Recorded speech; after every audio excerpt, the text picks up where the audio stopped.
Bienvenue sur Oli et Thanato, le podcast qui parle de la mort et des deuils pour les vivants. Je suis Charlène, accompagnante des deuils et facilitatrice des transitions de vie.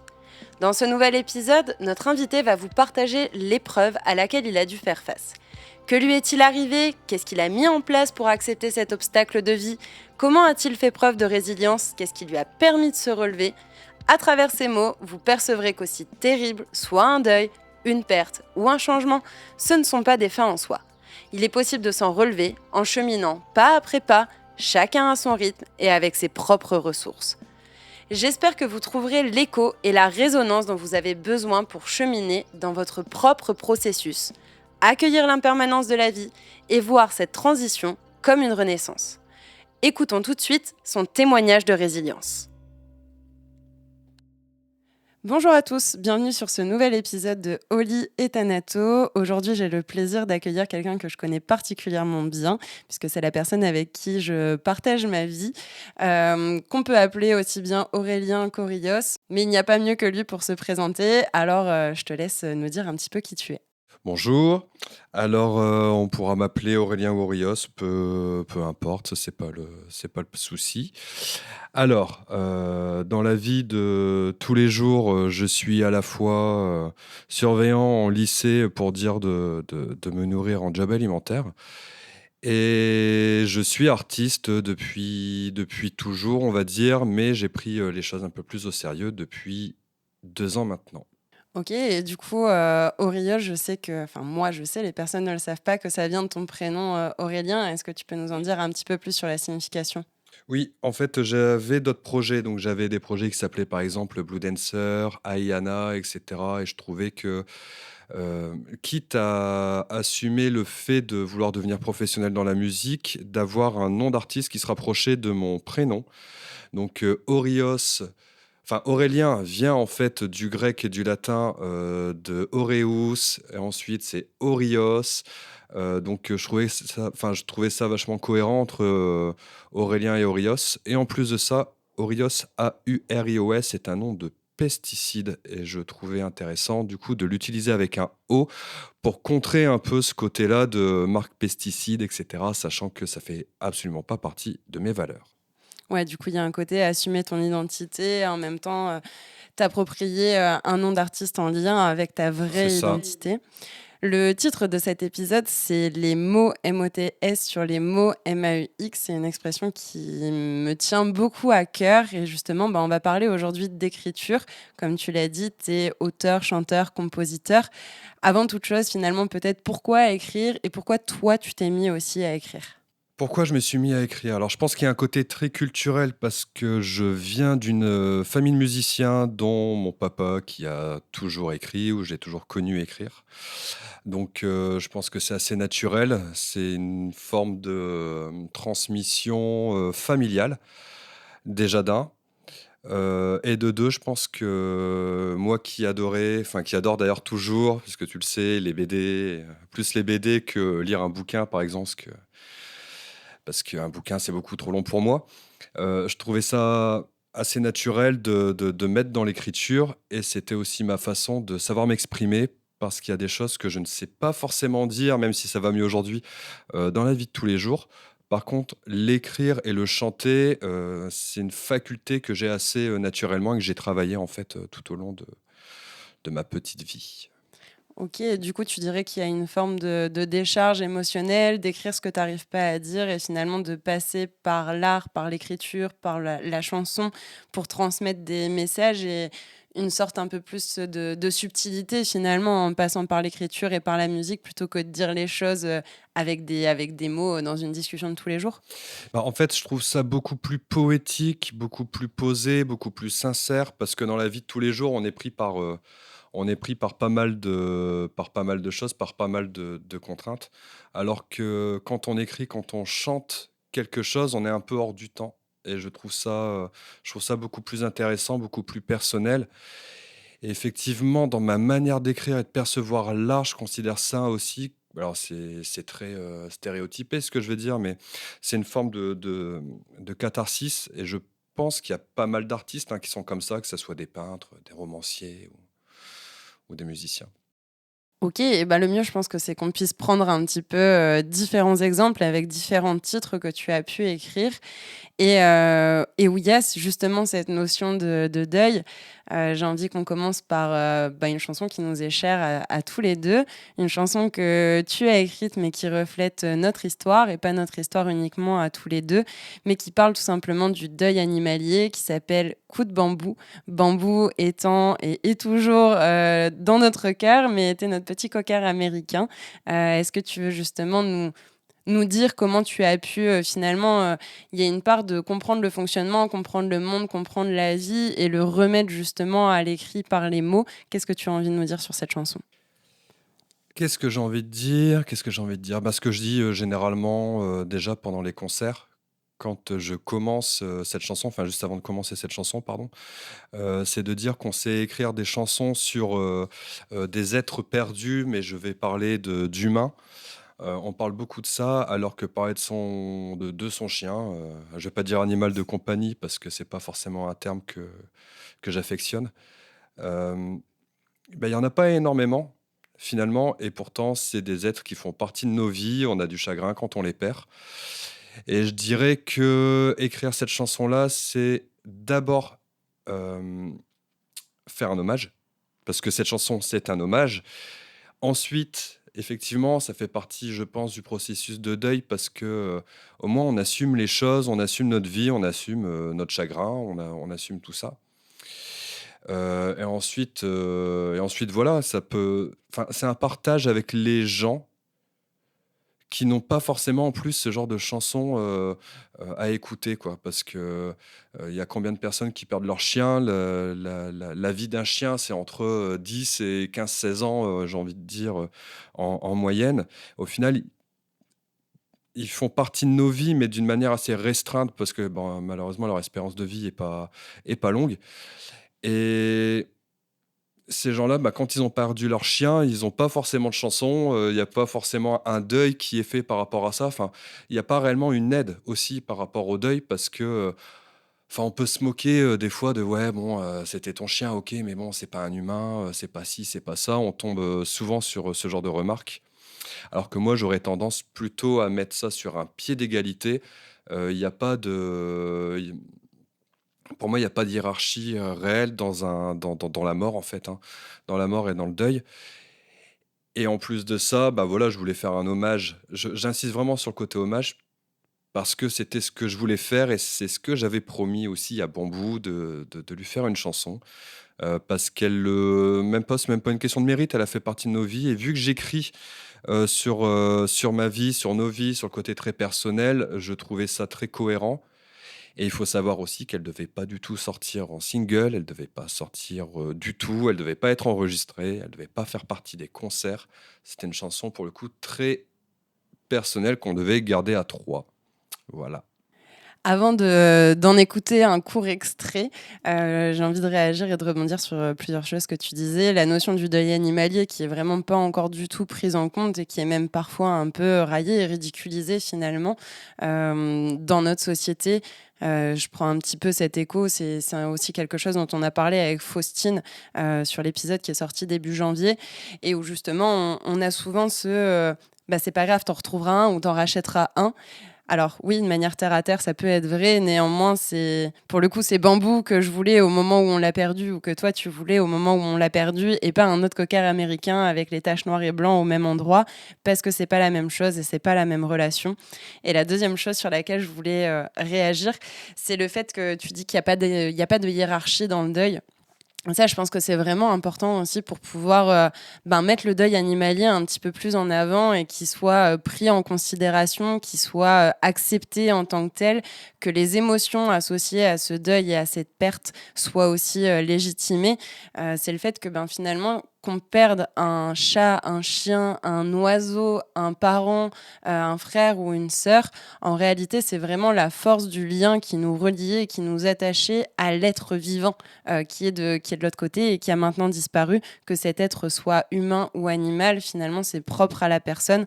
Donc voilà, petit message aux personnes qui peut-être n'ont jamais eu d'animaux de compagnie et qui ne comprennent pas ces choses-là. Et bien finalement, partez des besoins de la personne et posez-lui la question, ça te fait quoi de perdre ton animal, ça te fait quoi de perdre Médor ou de perdre ce poisson rouge avec qui tu as pu créer un lien et auquel tu étais attaché. Et du coup, pour finir sur cette notion du deuil animalier, je te propose qu'on en écoute un court extrait. Aventurière en balade, je regarderai le ciel en hommage à tous nos couchers de soleil sur la plage.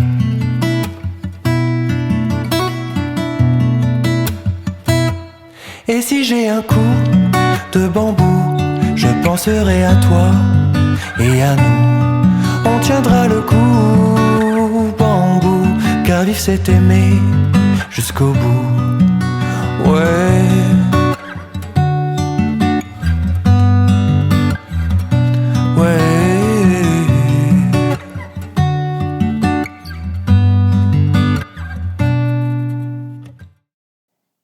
Vous avez pu écouter un court extrait de Coup de bambou. Il y avait une autre notion de deuil qu'on voulait aborder ensemble, notamment avec 2 chansons.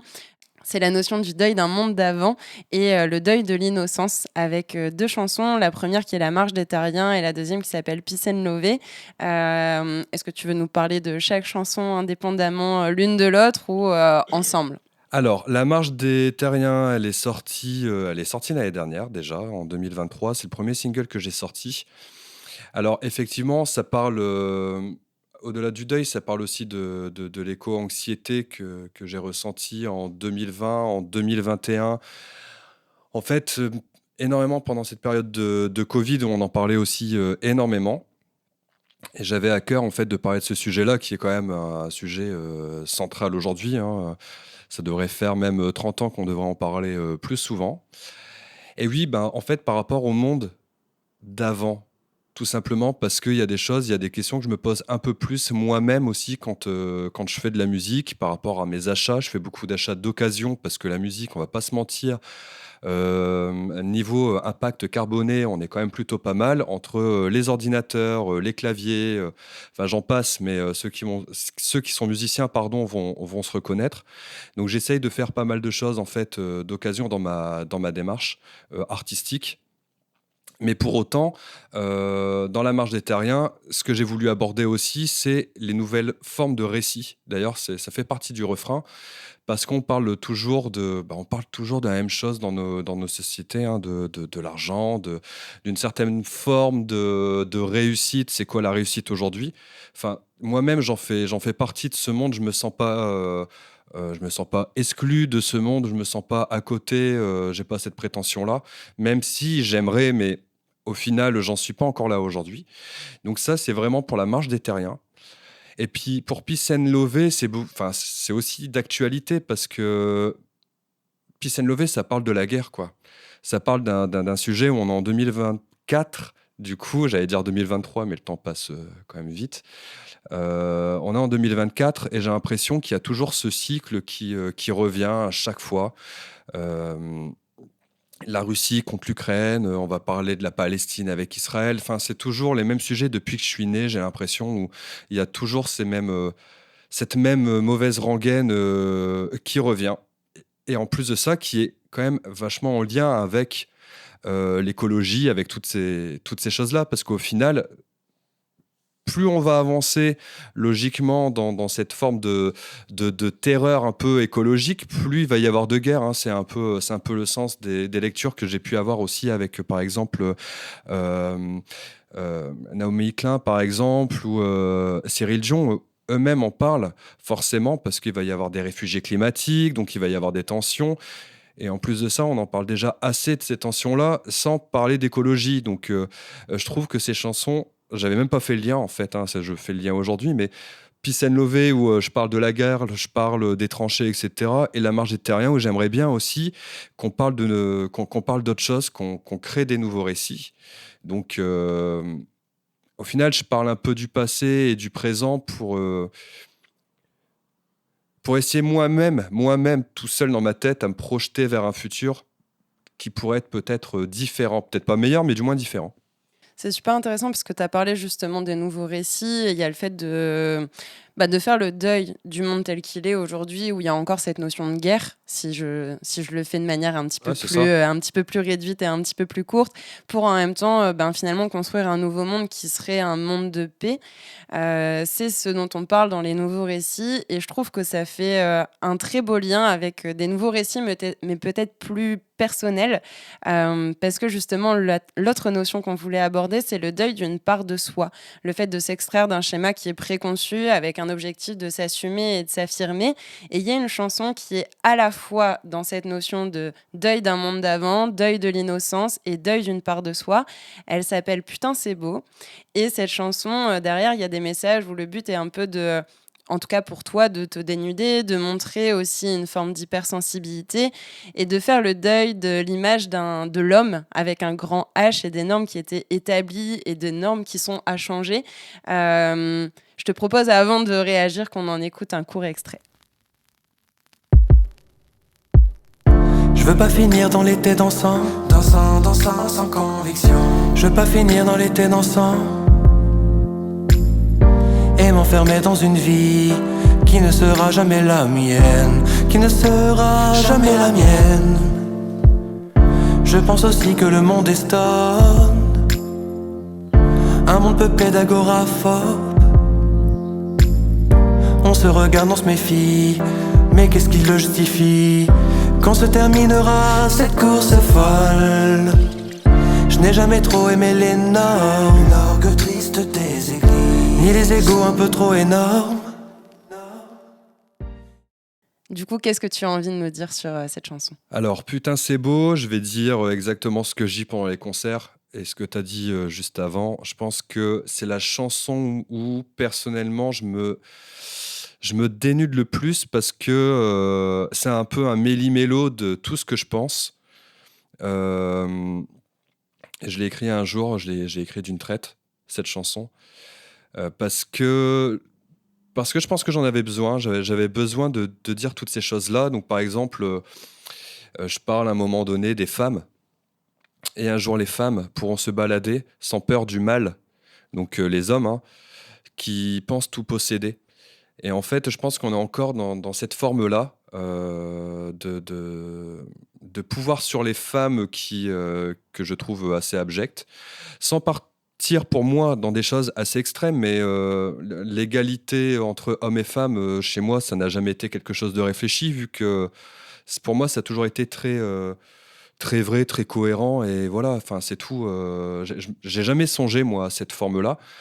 Par contre, en vivant avec toi, en vivant avec une femme, je me rends bien compte que c'est pas si clair que ça dans notre société. On est en 2024, on est en France, on se dit beaucoup de choses, mais on est quand même pas en avance là-dessus, quoi. Donc, je vais parler de ces notions-là. Je vais parler aussi, encore une fois, des animaux, des êtres, de l'égalité en fait avec les êtres. Et je parle aussi tout simplement de moi, en fait, de cette forme d'hypersensibilité que j'avais même pas capté, en fait, que j'ai capté il y a pas si longtemps que ça, en réécoutant mes chansons aussi, en fait. Parce que je trouve que, je vais revenir un peu à ça, mais le fait d'écrire, le fait enfin, on écrit pour les autres, mais on écrit à un moment donné pour soi aussi. Et du coup, mes chansons sont un miroir, c'est un reflet de choses que j'ai même pas forcément envie de voir des fois, ou que je vois même pas forcément. Et les chansons permettent ça, en fait, que j'arrive à dégager des choses. Je parle de l'ego, je parle par exemple à un moment donné de l'orgue triste des églises, du fait que en fait ça m'a toujours répugné, alors que j'adore l'orgue dans la musique reggae, etc., mais pas cet orgue-là. Enfin voilà, c'est vraiment un méli-mélo de tout ce que j'ai pensé. Je pourrais en parler des heures, parce qu'au final, je pourrais prendre chaque phrase et les détailler, mais je pense qu'il faut l'écouter. Et je veux pas trop en dire non plus, pour que les gens puissent aussi s'en faire leur propre idée. Et ça aussi, je pense que des fois, ça fait partie de mon choix artistique, des fois d'être à la fois très personnel et très large, pour que les gens puissent aussi, se retrouver dans les chansons. Et d'ailleurs, tous les liens seront en description pour que les personnes puissent écouter si elles en ont envie. Et d'ailleurs, j'ai oublié juste un truc, c'est que Putain c'est beau, et ça je dis toujours avant de la chanter, c'est absolument pas égocentrique. C'est juste que Putain c'est beau, je ne savais absolument pas quoi mettre comme titre. Et qu'en arrivant en fait à la fin, quand j'ai réécouté le fait que je me dénude pardon, un peu moi-même, bah, je me suis dit mais en fait putain c'est beau quoi. Et j'ai décidé de garder le titre parce que je l'avais noté comme ça un peu à l'arrache. Et en fait c'est resté, j'ai jamais voulu changer. Voilà, un petit aparté. Et donc justement, les personnes pourront s'en faire aussi leur propre idée, avoir leur propre signification, leur propre lecture, leur propre interprétation, leur propre écoute de la musique. Et justement, je trouve que c'est aussi intéressant parce que dans le deuil, c'est aussi ce qui se passe. On peut perdre tous les deux un parent et on n'en aura pas du tout le même vécu, la même interprétation, les mêmes émotions qui vont se dégager. On prendra chacun un chemin qui est différent et c'est ce que je trouve beau aussi et intéressant avec la musique ou avec même un livre ou un film. Chacun a sa propre lecture et c'est ce que je trouvais aussi super intéressant dans le fait de faire cet épisode avec toi. Justement, sur Putain, c'est beau, tu nous parlais un petit peu plus de toi, sur cette notion de deuil d'une part de soi, et comme j'ai dit, donc s'extraire d'un schéma un peu préconçu. S'assumer, s'affirmer, c'est vraiment des mots-clés qui sont aussi importants pour toi. Il y a 2 chansons, et la première que j'aimerais qu'on aborde, c'est celle qui s'appelle « Un gamin ».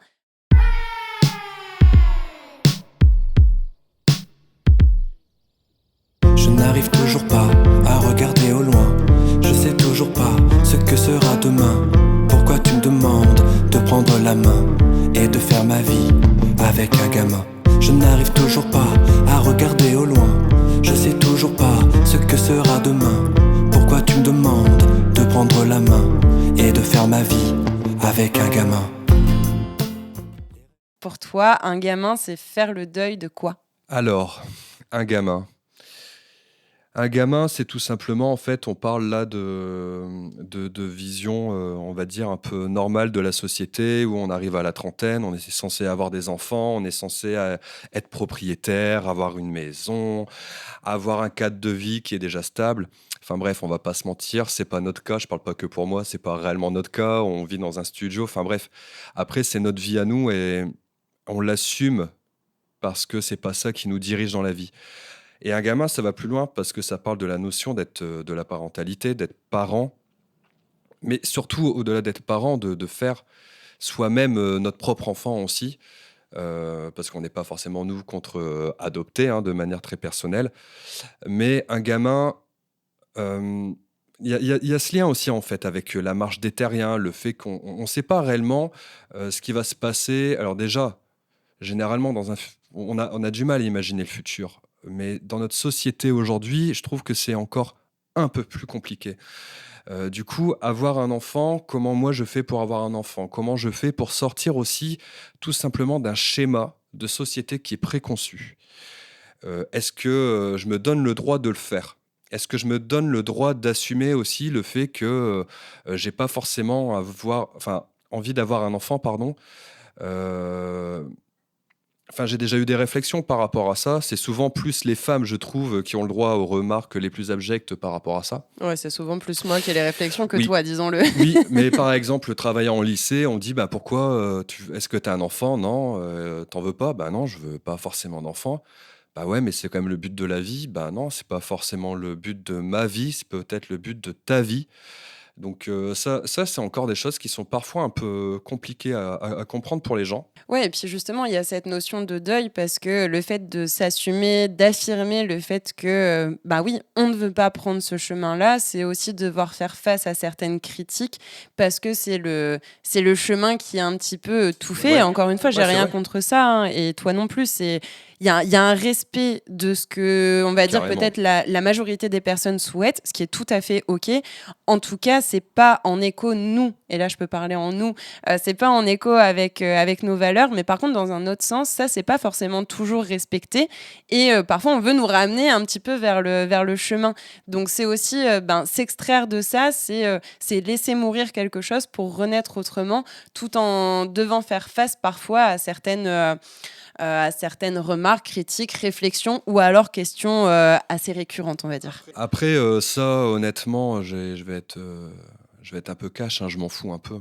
Les gens, en fait, au final, ils pensent un peu ce qu'ils veulent par rapport à ça parce que c'est quelque chose qui est OK. Donc là-dessus, moi, j'ai pas un deuil à faire. Par contre, moi qui viens d'une famille nombreuse, différemment de toi où tu es enfant unique, j'ai toujours été habitué à être avec des enfants, à être avec mes deux sœurs, mon petit frère. Donc, en fait, pour moi, c'était même quelque chose d'assez logique, en fait. Quand j'avais 19-20 ans, même quand on s'est connus, on en parlait. Et moi, je te disais, bah ouais, moi, j'aimerais bien avoir un, deux. Enfin, voilà, c'est un schéma que moi, j'ai eu. En plus de ça, que j'ai adoré. Ouais, mais il y a eu Enfin, un deuil aussi derrière, parce que, ouais, bien bon, on sûr. voit que c'est un sujet qui nous touche quand même, hein, parce qu'on y passe un petit moment, mais il y a eu un deuil aussi, parce que justement, comme tu le dis, il y a quasiment 10-15 ans, quand on s'est rencontrés, et ben, t'en parlais plus Ouais. en mode j'ai envie d'en Ah ouais, ouais, avoir, et carrément. finalement, les choses ont fait que t'as fait aussi un certain deuil du monde d'avant, etc. Tes valeurs ont changé, ton cursus, la notion du futur a évolué, et ça a été un deuil de dire, ben, ok, finalement, je fais le deuil de cette idée, de cette envie et de ce projet-là. Bien Donc, sûr. il y a cette notion de deuil aussi pour renaître à autre chose, comme tu l'as dit, avec l'adoption, avec le fait d'être parrain, par exemple. Je sais que ça en Ouais. fait partie aussi pour toi comme pour moi. Ou alors le fait de pouvoir reprendre un animal, ça en fait partie aussi. C'est pas une réelle parentalité, mais c'est une autre forme de transmission. Ouais, c'est ça, c'est le lien en fait qui va être différent. Mais en plus de ça, par rapport au fait de pas avoir d'enfant, d'avoir cheminé, en fait, c'est quelque chose qui est très inconscient et qu'on capte. Encore une fois, c'est en écrivant les chansons que je capte là où j'en suis en fait au moment présent, là où j'ai écrit la chanson. Et sur un gamin, en fait, nous quand on en parlait au fur et à mesure, moi j'en voulais, toi ouais mais non, moi j'en voulais toujours, ouais mais non toujours pas. Et en fait, il faut aussi chercher à comprendre pourquoi la personne n'en veut pas. C'est pas forcément quelque chose de très haineux, hein, loin de là. Ça veut pas dire j'aime pas les enfants, etc. Loin de Et là. c'est même très dur à expliquer parfois en concert. Donc, je l'explique en rigolant, en disant tout simplement, bah voilà, on nous disait toujours, ben, quand est-ce que vous faites un enfant, etc. Pour avoir la paix, j'ai écrit une chanson, comme ça vous pouvez l'écouter et j'ai plus besoin de me répéter. Alors, chose qui est vraie, hein, d'une certaine, d'une certaine manière, c'est vrai. Mais moi, entre-temps, j'ai vachement cheminé. J'ai pu la vingtaine, on a voyagé, on a vu d'autres choses, on a construit notre vie, et j'insiste sur notre vie, pas la vie des autres. On a construit notre vie, on est sorti chacun de notre côté aussi de notre schéma un peu familial, même si au final on garde des choses, je veux dire, il faut s'assumer en tant que personne, tout en gardant aussi un héritage familial. Là-dessus, il y a aucun problème, mais on n'est pas obligé de tout garder et de garder forcément des schémas. Voilà. Je trouve ça super intéressant comme conversation et toi-même, tu sais qu'on pourrait en parler des heures. Ouais. Néanmoins, je ne vais pas faire un épisode de 3 heures pour les auditeurs et les auditrices. Et justement, tu as parlé juste avant de cette notion un peu d'inconscient, que parfois c'est inconscient de voir ces évolutions et tu poses un regard après coup, un peu comme une rétrospective et tu dis « Ah ouais, c'est vrai, en effet, les choses ont évolué, les choses ont changé. » Et c'est un peu ce que tu fais dans la chanson qui s'appelle « Compliqué », où justement tu fais un peu le deuil d'un trait de caractère, de personnalité. Est-ce que tu peux nous dire lequel ? Alors, compliqué. Compliqué, donc si vous voulez l'entendre, ça sera uniquement en concert parce que c'était la première chanson en fait du projet que je faisais à la base en acoustique. Alors, compliqué, c'est par rapport en fait à l'anxiété. Donc, il y a forcément des liens à chaque fois, hein, l'éco-anxiété, l'anxiété, enfin voilà. Il y a quand même forcément un lien entre les chansons. Et quand j'ai écrit cette chanson, je trouvais à chaque fois que j'étais quelqu'un qui trouvait toujours les choses compliquées. Dès qu'il fallait se mettre en action, c'est compliqué. Alors, je procrastine de manière assez récurrente, assez quotidienne, même si 2024, pour moi, j'espère qu'il y aura du changement, mais ça, il n'y a que moi qui peut le décider réellement. Et compliqué, c'est vraiment commencer par dire tout ce qui est compliqué, voilà, les angoisses, le truc, mais toujours pour finir dans mes chansons, j'aime toujours finir sur quelque chose de positif, ou au moins sur quelque chose qui va... Enfin, sur une ouverture, en fait. Constat, ouverture, constat, ouverture. Et je fonctionne de plus en plus comme ça quand même sur mes chansons. Et sur l'EP en fait qui va sortir à la fin du mois au final, bah voilà, ça va être le schéma des chansons est réellement comme ça à chaque fois. Et j'ai commencé en fait par cette chanson compliquée et je voulais vraiment parler de moi, mais pour pouvoir parler aux autres en même temps.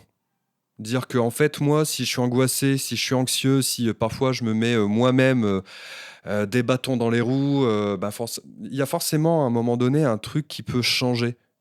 Et si moi je peux changer, bah en fait les autres ils peuvent changer. Inversement, si les autres peuvent changer, moi aussi je peux changer. Et en fait c'est aussi, encore une fois, il n'y a rien d'égocentrique, il n'y a rien de côté supérieur. C'est vraiment partager un état, partager une façon de réagir.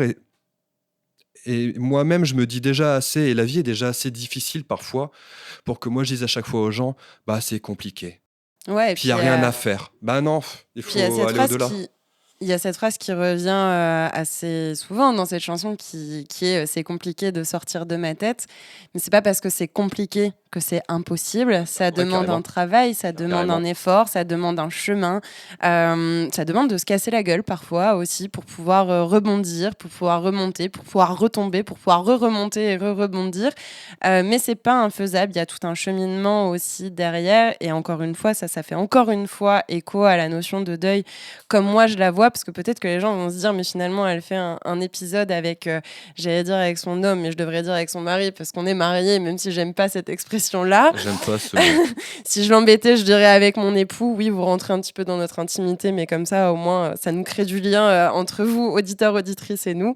Tout ça pour dire que vous savez comment je vois le deuil de manière finalement multiple et que alors déjà, il y avait le fait de l'écriture et de pouvoir avoir un côté de catharsis. Il y avait aussi le fait d'aborder plusieurs notions de deuil, le deuil d'une part de soi, un monde d'avant, le deuil de l'innocence, la notion aussi d'éco-anxiété, le deuil animalier. Et là, on va rentrer dans on va dire, trois deuils qui sont qu'on pourrait mettre derrière l'acceptation des changements de vie. Et j'aimerais qu'on parle de celle qu'on appelle Zazou, de ta petite sœur, parce que justement, au moment de son décès, il y a maintenant presque 4 ans, tu lui as rédigé un hommage et que tu as interprété justement une seule fois. Ça fait un peu écho d'une manière différente à la chanson que tu as écrite pour Bambou, qui à la base devait rester très personnelle, très intime, juste entre nous, comme un hommage finalement, comme si tu lui avais écrit une lettre, mais qui n'aurait pas été publiée.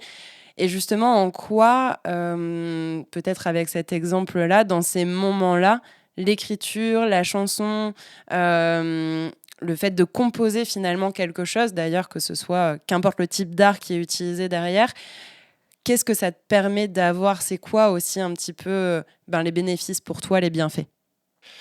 Alors par exemple, pour revenir à cette chanson que j'ai écrite pour le coup, effectivement, elle ne sortira jamais parce que en plus de ça, ça concerne quelque chose qui va au-delà de nous, qui va au-delà de moi, qui fait partie de la famille, etc. Donc, c'est pas encore la même chose que Bambou, où là, je pouvais l'assumer totalement, même si au final, c'était personnel. Alors, le bienfait, par exemple, pour cette chanson-là, c'était encore une fois, je pense, faire un hommage, c'est-à-dire aller au bout de la démarche. Euh, je sais pas mieux parler qu'en écrivant. C'est toujours ce que je dis en fait depuis le départ. Enfin, c'est peut-être une barrière limitante que je me fixe dans ma tête, mais je trouve que là, c'est la manière où j'arrive à m'exprimer le plus sincèrement, de manière cohérente et de manière pertinente. C'est là où les gens vont réellement comprendre qui je suis, là où je veux aller. Enfin, tu me connais, hein, des fois, moi, il me faut une phrase de 35 mots pour décrire quelque chose, alors que toi, tu vas me la synthétiser en 2 mots, je vais te dégoûter. Voilà, on n'a pas on n'a pas les mêmes forces d'écriture. Euh, et le bienfait que je vais avoir, ça va être vraiment le fait d'aller au bout, en fait. Vraiment, le côté hommage, moi, je pense que... Quand tu dis hommage, est-ce qu'il y a ce côté finalement, alors mettre un point final à quelque chose, ça veut pas dire oublier, mais cette notion un petit peu de comme un rituel de clôture finalement. Ouais, je pense qu'il y a ce côté très rituel. Il y a un côté très rituel et je pense que ouais, il faut aller au bout. et surtout avec les gens qu'on aime. Je trouve que ça, c'est très important parce que, euh, voilà, enfin, je vais remettre un contexte, hein, mais quand on est à l'église ou dans un crématorium, voilà, on fait des beaux mots, etc. C'est hyper joli. Enfin, je critique pas du tout ça parce que moi-même, je le fais. Mais une chanson, je trouve ça tellement différent. Je trouve que la personne, on la met un peu on la met un peu au centre de tout. Il y a encore une forme poétique, il y a une forme artistique qui change un petit peu. C'est pas une chanson, euh, je sais pas, une chanson d'un tel artiste ou d'un tel artiste qu'on va mettre. Non. Là, ça reste dans la famille. C'est quelqu'un qui écrit pour quelqu'un de la famille. Il y a un côté très personnel, très pudique, mais à la fois qui est chanté devant énormément de gens pendant une cérémonie qui est pas facile émotionnellement parlant. Mais d'ailleurs, c'est ça que je trouve encore plus beau, c'est qu'il y a une forme de dignité. D'ailleurs, on en parlait il y a pas si longtemps que ça, où pendant ces moments-là, il faut être digne. Enfin, moi, c'est comme ça que je le percevais. Maintenant, j'ai plus tendance à, à changer un peu ce fonctionnement-là et cette vision-là, encore une fois, mais d'être digne, d'aller jusqu'au bout pour les gens qu'on aime et de pouvoir chanter pour eux. Je trouve que voilà, c'est aussi la force de la musique. Bah, ça nous fait une très belle transition parce que tu parles de famille, tu parles des gens qu'on aime, justement dans l'acceptation des changements de la vie, de ce que la vie met parfois sur notre chemin. Il y a une chanson que tu as écrite qui s'appelle Assis, qui parle de dépression, qui parle justement de l'acceptation de la vie telle qu'elle est, avec ses hauts, qui sont des moments très beaux, qui sont des moments très joyeux, et aussi avec ses bas, moments qu'on aimerait bien pouvoir faire abstraction et finalement passer au-delà, mais c'est bien les bas qui donnent du sens aux hauts. Qu'est-ce que tu as envie de nous dire justement sur sur cette chanson? Alors assis. Assis, ça commence assis, assis, tu ne bouges plus. Et en fait, je trouve qu'il n'y a rien de plus effrayant que de voir des gens de notre entourage, des gens qu'on connaît, qui deviennent statiques, en fait. Donc c'est pour ça que je parle de la dépression, parce que la dépression rend les gens quand même très statiques, hein. C'est pas du tout péjoratif, hein, ce que je dis, c'est quand même une certaine forme de réalité. Euh, la dépression dans la famille, enfin, dans ma famille au sens famille très restreinte, hein, c'est-à-dire mes parents, etc. Mais aussi la famille avec un grand F, avec mes tantes, etc. Enfin voilà, la dépression a été quelque chose qui a quand même été prégnante. Et en plus de ça, je me souviens d'une fois où, quand je parle de la dépression en disant, bah voilà, je vais mettre ça aussi dans ma bio, je parle de ma bio d'artiste, hein, donc je vais parler aussi bien de la mélancolie que de la dépression. On m'a fait une remarque en disant, ouais, mais non, attends, la dépression, c'est pas vendeur. Sachez très sincèrement que je n'en ai rien à faire de manière très polie. Parce qu'en fait, la dépression, et j'adore Stromae par rapport à ça, en parle. D'ailleurs, je me réfère beaucoup à Stromae en termes de texte, parce qu'il parle de sujets qui sont très durs, mais de manière très lumineuse. C'est peut-être là où moi je vais m'y retrouver aussi. Oui, et puis qu'on en parle ou qu'on n'en parle pas, enfin, ils Dans seront tous les cas, toujours ça là, en existe. fait. Ils existeront toujours. Et Ouais, dans tous les cas, ça existe.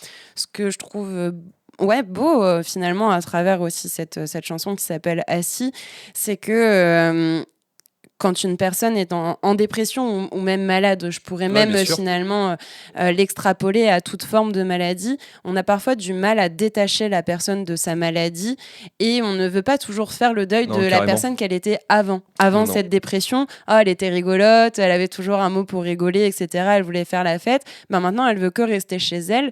Et finalement, on aurait parfois tendance en tant que proche, et là je peux même mettre le terme de proche aidant, à demander à cette personne d'être celle qu'elle a été finalement avant, et on projette nos attentes finalement sur Ouais, cette personne, je suis d'accord. alors que c'est pas ce dont cette personne elle a besoin. Elle a besoin de soutien, elle a besoin peut-être de présence, d'écoute, mais pas de... Et c'est valable dans le deuil aussi, hein, finalement. Mais en fait, nous, ça nous rassure. Oui, en tant que proche, ouais, carrément. En tant que proche, ça va nous rassurer de se dire que l'image qu'on a de la personne elle va rester.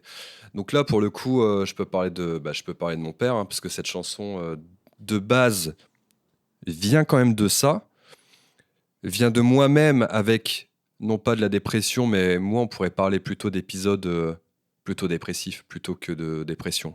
C'est pas encore la même chose, c'est encore deux choses qui sont totalement différentes, je trouve. Mais Ou forcément, quand en plus, la figure paternelle ou maternelle, je trouve que c'est toujours un peu compliqué, hein, parce que ça reste des références, déjà d'un. Et qu'en plus, quand c'est quelqu'un qui vit bien, qui est toujours rigolo, etc., et du jour au lendemain, on a l'impression que la personne s'éteint. Est-ce que c'est ça la dépression? C'est vraiment s'éteindre, on a l'impression d'appuyer sur un bouton on-off, et on a du mal à reconnaître la personne. Ben ouais, voilà, il y a cette forme de deuil qu'il y a à faire. Mais avant de faire le deuil, il faut le voir. Et puis qu'il y a un deuil multiple, c'est Ah ouais, autant mais un deuil carrément. pour la personne qu'un Mais deuil carrément. pour l'entourage aussi. en Pour fait. l'entourage, il faut faire. Je ne vais pas dire qu'il faut faire attention, mais en tant que proche, ben voilà, je trouve que déjà, il faut le voir. Voir que la personne ne va pas bien. Accepter que la personne ne va pas bien. Quand il y a un diagnostic, on dit ben, finalement, c'est une dépression. Ben, se dit ah merde. Ah, je pensais que la dépression, ça pouvait toucher d'autres personnes, mais peut-être pas mon père, peut-être pas ma mère, etc. Bon, merde. Bon, bah, comment on fait? Et finalement, il faut juste accepter les choses telles qu'elles sont, être là de manière légère, c'est-à-dire pas être là, oui, tu vas bien, oui, tu... Non, ça va pas, ça marche pas, ce genre de choses, parce que c'est le chemin de la personne. C'est elle qui décide. C'est elle. Il faut juste être là et puis accepter d'être là sans pouvoir faire grand-chose. Et en fait, assis, ça parle exactement de ça. C'est que au final, chacun connaît mieux son enfer que l'autre, que celui qui vient de l'extérieur. Donc en fait, derrière, je finis cette chanson par à un moment donné, donc c'est vraiment sur le fait de s'éteindre quand on est en dépression, donc à un moment donné, se réveiller, ensuite se relever et se révolter. Parce qu'en fait, pour moi, c'est une révolte envers soi-même à un moment donné qui se passe. On décide en fait d'aller au-delà de notre dépression. Enfin, c'est pas d'aller au-delà de notre dépression, mais d'accepter qu'on est enfermé dans cette dépression et qu'on a envie de casser ce mur et de se dire non, non, je vais aller au-delà. Donc, Ouais, c'est aussi c'est un combat, hein. Ouais, c'est un combat et moi j'allais dire c'est aussi une chanson slash un chemin qui au cours des 3 minutes que tu nous partages Ouais, où c'est tu ça. nous partages plutôt ces paroles, ben ça mène aussi à la reconstruction et c'est ce que je trouve aussi très beau dans cette chanson, mais je suis pas forcément toujours très objective. Pas du tout. On arrive tout doucement à la fin de cet épisode et je te propose finalement qu'on fasse un petit récap sur c'est quoi pour toi les bienfaits de l'écriture. Alors, pas forcément uniquement le fait de la chanson, parce que avant de les chanter, il faut déjà les écrire et peut-être que les personnes qui nous écoutent ne sont pas forcément chanteurs et chanteuses dans l'âme.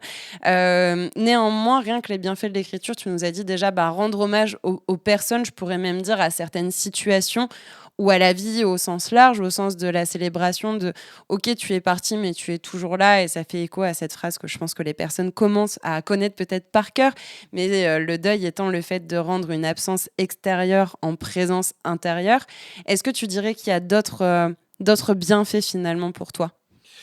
L'écriture, après, il y a des gens qui ne chantent pas forcément, qui écrivent dans leur carnet, qui écrivent dans un carnet de... Comment on appelle ça? Pas De les carnets- gratitude? De gratitude, j'allais dire de bienveillance, de gratitude, de colère, d'anxiété, il y en a différentes. Moi, je trouve juste que, en plus de ça, je suis très compulsif dans l'écriture. Je peux ne pas écrire pendant 2 mois et d'un coup, je vais avoir l'idée et puis sur la soirée, j'écris le texte. Donc moi, je trouve qu'il y a, ouais, il y a cette forme où je suis très fier de moi une fois que j'écris le texte. Et je trouve que c'est bien aussi d'arriver à ça, de trouver des petites fiertés, encore une fois, sans ego. Mais vraiment, des petites fiertés comme ça où on se dit, ah, finalement, ça fait 2 mois que j'ai pas écrit. Ah, j'avais un peu peur quand même de plus savoir écrire, parce que ça arrive, hein, on va pas se mentir, ça arrive. Demandez à des personnes qui écrivent, demandez à des personnes qui chantent. Le syndrome de la page blanche, je trouve qu'il n'y a rien de plus horrible. Pareil en termes de musique. Puis en fait, si, c'est juste qu'il faut que ça macère, il faut qu'il y ait des choses qui se passent. Il faut faire aussi d'autres choses dans la vie, chose que j'ai beaucoup plus de mal à faire, c'est-à-dire lire, sortir un petit peu, vivre tout simplement, parce que sinon, il ne se passe rien. Et forcément, l'écriture va être le reflet de ce qu'on vit, va être le reflet de ce qu'on a vécu. Mais pour ça, il faut savoir prendre du recul. Donc il faut aussi s'extraire un peu de l'écriture. Enfin, il y a un petit peu parfois un combat entre le côté artistique et le côté vie. La frontière est toujours un peu chiante à trouver. Mais en tout cas, moi, l'écriture m'a toujours aidé. Et en fait, à partir du moment où ça fait du bien, il ne faut même pas se poser la question de pourquoi on écrit. Bah, si tu écris que ça te fait du bien, même si c'est une phrase par jour, même si c'est une phrase par mois, même si c'est sur un peu moi, c'est ce que je fais sur Notebook, par exemple, j'ai une phrase, ouais, elle est stylée celle-là, et puis au final, elle me fait du bien. Je vais peut-être jamais la mettre dans une chanson, mais bah, au moins je l'aurai écrite, au moins elle sera là. Et puis si j'ai envie de l'utiliser, je l'utilise. Et puis voilà, les bienfaits de l'écriture, on pourra en parler pendant des heures, parce que je pense qu'il y aurait tellement de choses à dire là-dessus. Ouais, il y a un côté finalement d'échappatoire, une sorte de catharsis. Alors, je dirais pas d'échappatoire, parce que pour le coup, on se resserre vraiment sur la réalité. Donc, alors, si, je Si, c'est un comprends. échappatoire dans le sens, Je le fait comprends. de déposer les choses à l'extérieur de Ouais. soi, ça permet parfois de s'échapper de cette réalité qui peut être difficile à vivre intérieurement, en faisant écho à c'est compliqué parfois de sortir de ma tête. Et bien justement, le fait de le mettre à l'extérieur, c'est s'en échapper un instant, de pouvoir aussi en prendre de la distance, de, comme tu le disais, relire des textes et y poser un nouveau regard. Ça permet de réaliser aussi finalement une certaine forme d'introspection avec des textes qui ont été écrits par le passé, donc une introspection ou une rétrospective. Ça donne aussi un sentiment d'évolution, le fait de pouvoir aussi grandir, d'avoir écrit des pages par le passé, d'avoir peut-être envie d'écrire des nouvelles pages aujourd'hui. C'est pour ça que moi je dis souvent, dans le deuil, on ne tourne pas une page, on écrit un nouveau chapitre. Finalement, la différence est mince, mais pour moi, elle est vraiment importante. Le fait d'écrire un nouveau chapitre, ça veut dire que ce nouveau chapitre dépendra aussi du précédent, avec ses bons et ses mauvais côtés. Donc il y a un petit peu toutes ces notions-là. Et je t'avais proposé un peu de donner un conseil, justement, un conseil pour écrire aux personnes qui, encore une fois, ça peut être quelque chose qui est très intime. Vous n'êtes pas obligé de le publier sur n'importe quel réseau social ou d'en parler à votre conjoint, conjointe, à vos parents, à votre frère, à votre sœur, qu'importe. Ça peut être quelque chose, comme tu le disais, un peu en mode journal de gratitude ou journal intime. Tu disais que toi, t'écrivais plutôt de manière compulsive. Je sais qu'il y a des gens qui vont écrire de manière plutôt logique.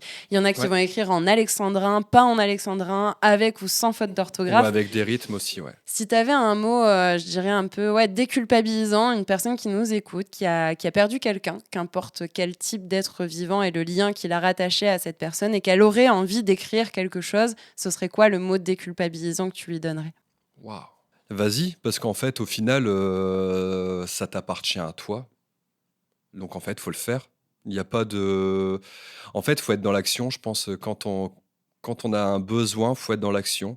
Donc, il faut le faire. Point, final. Il n'y a pas d'autre conseil que j'en ai envie, je le fais.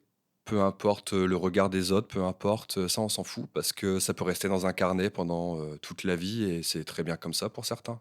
Et ça marche. Ok, du coup, finalement, petit passage à l'action. Prends-toi un moment, que ce soit quelques minutes, quelques heures, qu'importe, une feuille, un post-it ou alors un bouquin tout entier. Et puis, commence à écrire. Ce sera peut-être qu'un mot, une phrase qui se transformeront peut-être en une page ou en 15 pages, juste de passer à l'action. Ok. Il me reste 2 questions et ces 2 questions-là, tu n'étais pas au courant, mais je trouvais ça intéressant de pouvoir les poser de manière assez, on va dire, courte. Première question, ça fait quoi de traverser le deuil en couple ?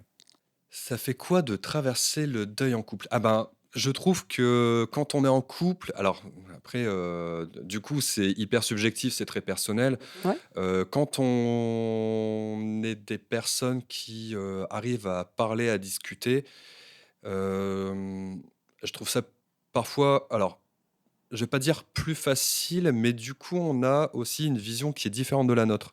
Alors, ça peut être qui tout double, des fois ça match, des fois ça matche pas, mais au moins ça construit quand même une discussion. Discuter avec soi-même, c'est intéressant, mais ça dépend dans quel mood on est, parce que discuter avec soi-même quand on n'est pas dans un beau mood, je pense que la discussion, elle va vite partir dans des trucs un peu plus sombres. Alors qu'avec le miroir de l'autre, je trouve que il y a une forme. J'aime pas le mot simplicité, mais je trouve pas d'autres mots. Une forme de soutien. Ouais, il y a cette forme de soutien mutuel qui se fait, je trouve ça déjà beau. Et je trouve qu'en fait, si on s'en sort dans des moments de deuil en couple, je trouve qu'on peut aller loin, en fait, aussi, tout simplement. Ouais, je dirais pour compléter, pareil, c'est très personnel et très subjectif, mais que finalement, en tant que couple, c'est bien les beaux moments et tout ce qui se passe de chouette et de super où on rigole, etc. C'est génial.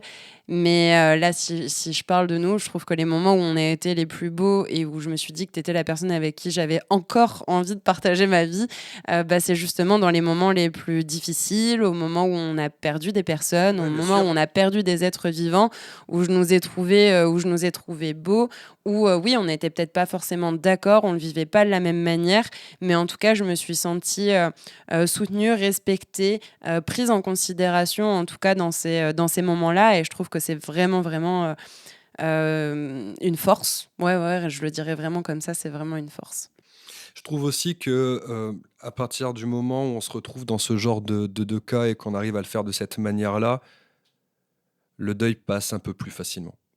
Parce qu'en fait, tu parles de considération, tu parles de tout ça, et en fait, au final, il y a des éléments qu'on a pu à mettre en place, il y a des choses qui deviennent plus faciles parce que la personne en face de nous nous connaît, et vice-versa. Donc en fait, il y a des choses qui se font automatiquement parce que quand on traverse des périodes de deuil, ouais, c'est pas facile, on peut être à fleur de peau, enfin, il y a énormément de choses à prendre en considération. Mais quand on se connaît, voilà, les choses, elles sont beaucoup plus faciles je trouve, à gérer et à vivre. Se connaître et communiquer. C'est ça. Et dernière question, ça fait quoi de vivre avec une personne qui travaille dans le deuil et dans le domaine de la mort? Je sais Je pas comment je m'attendais, vais prendre ton rire. je m'attendais pas du tout à cette question.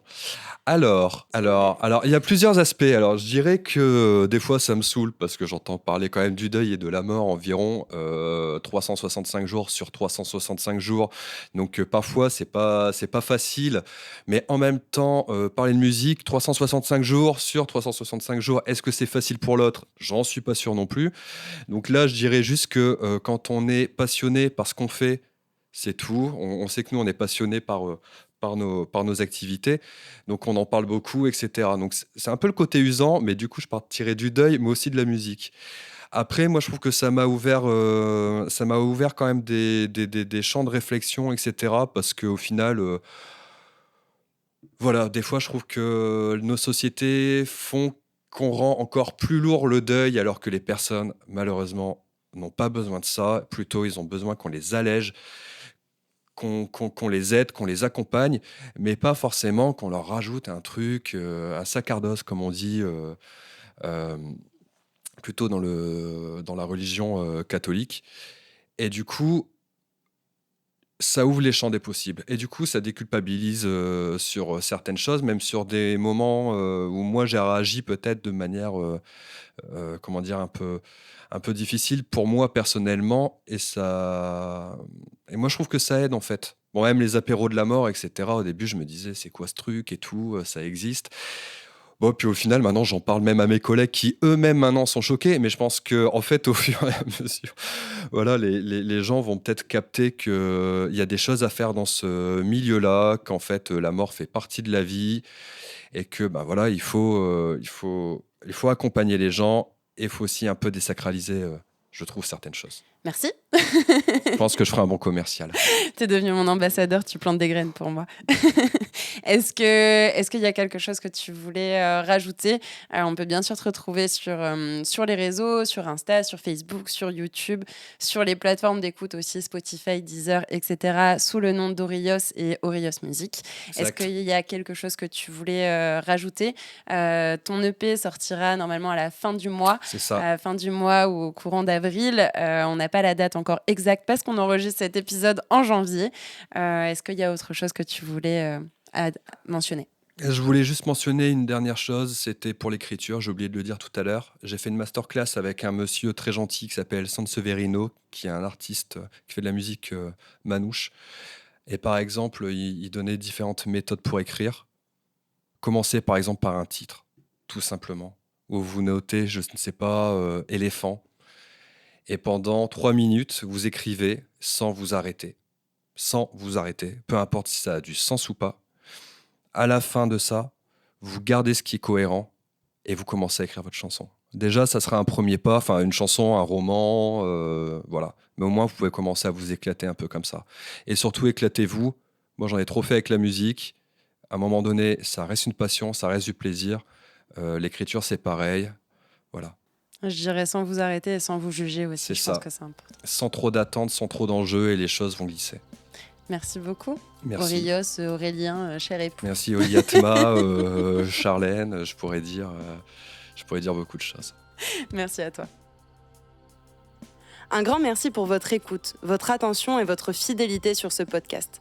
J'espère que ce dernier épisode vous a inspiré et vous permettra d'envisager votre reconstruction. Pour briser les tabous, il est nécessaire de délier la parole sur ces sujets. Alors pour que demain ne soit pas un éternel hier et que la mort puisse nous transmettre ses enseignements sur la vie, je vous invite à partager cet épisode au plus grand nombre.